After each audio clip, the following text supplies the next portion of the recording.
Hi, I'm Hayden from HP Fire, and today we're going to talk about the difference between radiant and convection heaters. Technically, there's three types of heaters. There's radiant, convection, and fan force convection, but we're going to keep it simple because it's Monday morning and we're trying to organise Farm World. Both these heaters here from the same manufacturer will heat about the same area. One looks remarkably bigger than the other because this here is a radiant heater. What you're looking at is the firebox, whereas this is a convection heater. So it's got extra protection around the firebox.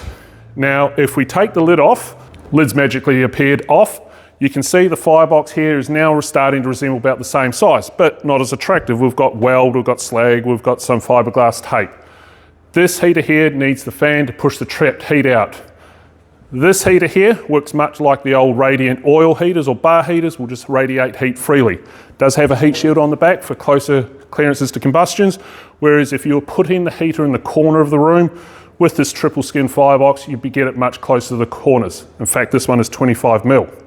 Now, to give you a visual representation of this, here's one I prepared earlier.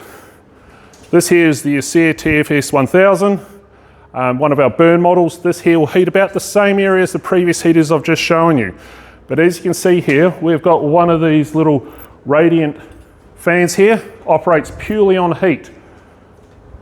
Now with a heater that's capable of heating 20 squares, the fan is not moving. Now if we walk over here, we'll place the fan on top of this firebox. This is the Hergom E40. We'll heat again about 20 squares like all the other heaters.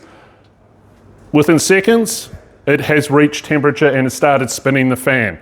So it doesn't matter about the size of the heater. If a heater's going to heat 20 squares, it'll do it with or without a fan. The benefit of a fan is purely clearances and possibly heating up the room about 30 or 40 minutes quicker, depending on ceiling height, furnishings, and things. So if you do want to see the difference between a radiant and convection heater, we have both as burn models here in Hallam, as well as Wonthaggi.